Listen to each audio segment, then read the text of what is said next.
Frozen shoulder problem ఉన్న వాళ్ళు sugar control చేసుకోవడం వల్ల ఫ్రోజన్ షోల్డర్ సిమ్టమ్స్ కంప్లీట్గా తగ్గిపోతాయా లేదా అనేది చాలామందిలో ఉండే అపోహ అనమాట.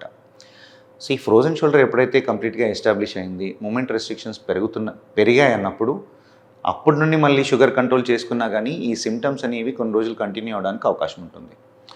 ఫ్రోజన్ షోల్డర్ ఒకటే ప్రాబ్లం ఉంది అంటే వేరే టేర్స్ ఏం లేకుండా అన్కంట్రోల్ డయాబెటీస్ వల్లనే ఫ్రోజన్ షోల్డర్ డెవలప్ అయితే కనుక డెఫినెట్గా షుగర్ కంట్రోల్ చేసుకోవడం వల్ల దాంతోపాటు మూమెంట్ ఇంక్రీజ్ చేసుకోవడానికి ఫిజియోథెరపీ హెల్ప్ తీసుకోవడము, ఎక్సర్సైజెస్ రెగ్యులర్గా చేస్తూ ఉండడము, అలా చేస్తుండడం వల్ల ఈ మూమెంట్స్ అన్నీ ఇంప్రూవ్ అవ్వడానికి అవకాశం ఉంటుంది.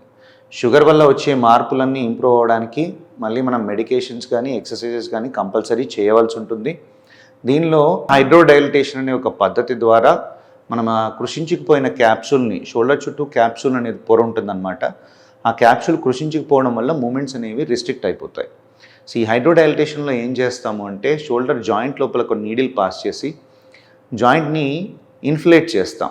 అంటే ఒక 50 to 60 ml ఇంజెక్షన్స్ని, నార్మల్ సెలైన్, ఇంకా స్టెరాయిడ్, లోకల్ అనెస్థెటిక్స్ ఇవన్నీ కాంబినేషన్స్లో ఇన్ఫ్లేట్ చేసినప్పుడు అడేషన్స్ అన్నీ బ్రేక్ అయిపోయి నొప్పి తగ్గి మళ్ళీ మూమెంట్స్ ఇంక్రీజ్ చేసుకోవడానికి ఎక్సర్సైజ్ ద్వారా అవకాశం ఉంటుంది.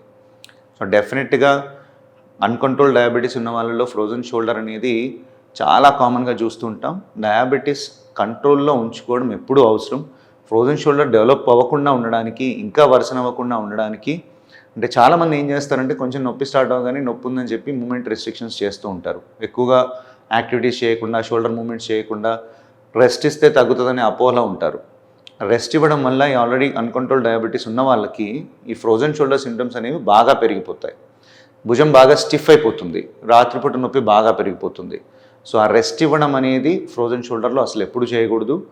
నొప్పి తగ్గడానికి ఏ ఆప్షన్స్ అంటే ఫిజియోథెరపీలో వీళ్ళు అల్ట్రాసౌండ్ అని నొప్పి తగ్గడానికి, లేకపోతే మెడిసిన్స్, ఇంజెక్షన్స్ ఇవన్నీ తీసుకుంటూ మ్యాక్సిమం ఎంతవరకు వీలైతే అంతవరకు మూమెంట్స్ ఇంప్రూవ్ చేయడానికి రోజు ఎక్సర్సైజెస్ చేస్తుంటేనే రికవరీ ఉంటుంది.